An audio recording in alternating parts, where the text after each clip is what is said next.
কৃষ্ণ অতি শ্ৰদ্ধাৰ বাপ বান্ধৱ আইমাতৃ সমস্ত আপোনালোকলৈ ভক্তিভৰা সেৱা নিবেদন কৰি ববিতা ফুকন চেনেললৈ অতি আদৰেৰে স্বাগতম জনাইছোঁ।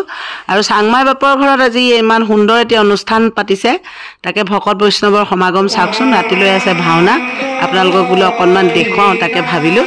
আপোনালোকে চাওক, বহুত বেছি ভাল লাগিব আৰু ভিডিঅ'টো যিমান পাৰে শ্বেয়াৰ কৰি দিব আৰু কেনেকুৱা পালে কমেণ্ট যোগে জনাব দেই। কৃষ্ণ হৈছিল আগদিনা পূৰা বমি, তথাপিতো তেখেতৰ নিমন্ত্ৰণ ৰক্ষা কৰি গৈছোঁ তেনেকৈ, সেইকাৰণে ছুটিকৈ অকণমান দেখুৱাইছোঁ, চাব দেই। কৃষ্ণ কৃষ্ণ।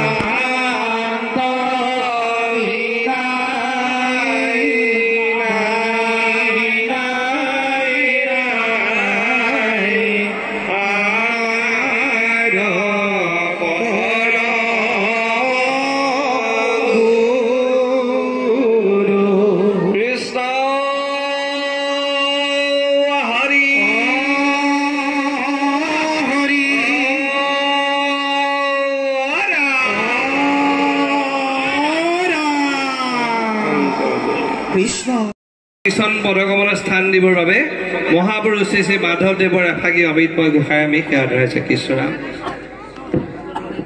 হে ৰাম সহস্ৰ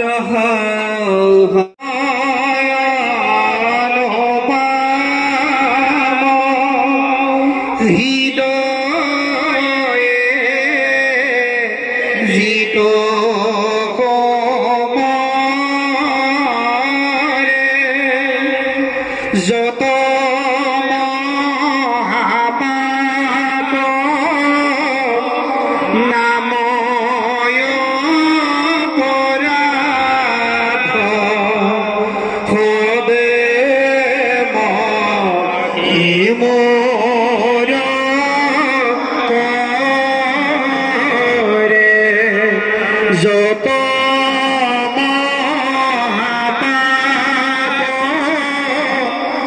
নাময় পৰাধ হবে মোৰ কৰে নামে তপ নামে জপ নামে যোগ ধ্যান নামে দান নামে পুণ্য কোটি তীৰ্থস্নান হে নজানি নামৰ চৰণে চাপি ধৰা গৃহতে থাকিয়া সুখে সংসাৰ কতৰা মাধৱৰ ৰঙা দুই চৰণ ধৰিয়া ৰাম নাম ৰখ প্ৰিয় আঞ্জলি ভৰিয়া ৰাম নাম ৰখ প্ৰিয় আঞ্জলি ভৰিয়া তোমাৰ একান্ত পৰম ভকত সজ সেৱা ভাগ গুৰুদেৱ নাম ভকত 4 বস্তুত অৰ্পণ কৰা হোক। কৃষ্ণ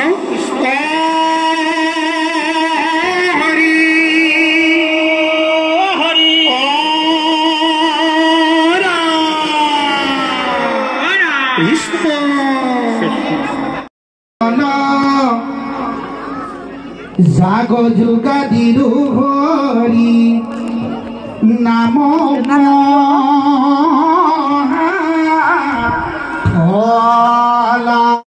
অমৃতকো পিও সাৱধান কৰিও যতনে যাৱে প্ৰাণ থাকে মান। ইমানে যত্ন কৰিব লাগিব অন্তিম মুহূৰ্তলৈকে। বেমাৰ পৰি আছো, গোটেই বেমাৰ জৰ্জৰিত হৈ আছো, কিন্তু ঔষধ আমি লৈ থাকিব লাগিব। ৰাম কৃষ্ণ ৰাম কৃষ্ণ। কলি কৃপন ধৰ্ম হৰি নামে জগত উদ্ধাৰ নামে খে পুণ্যৰ ৰাজা আন ধৰ্ম কিংকৰ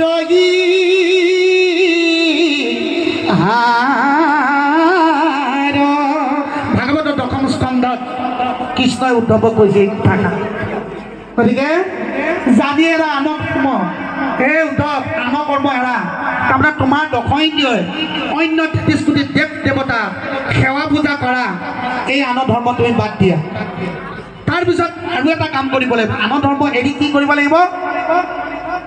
আন ধৰ্ম এৰি এক শৰণ সাক্ষাৎ সুদৃঢ় বিশ্বাসে সখী লৈতো আমাক নকৰিবা ভয় হেৰা কৰো অংগীকাৰ সমস্ত পাপতে মই কৰিব নিষ্ঠা। ভয় কৰিব কোনো প্ৰয়োজন নাই। সুদৃঢ় বিশ্বাস কৰি ধ্যান কৰি এই ভাগৱতৰ কথা শুনিবলৈ পাইছো। গতিকে এই পাঁচটা পাপৰ পৰা পৰিত্ৰাণৰ উপায়টো কি বাৰু? এই পঞ্চযজ্ঞ কৰিব লাগিব। পঞ্চযজ্ঞ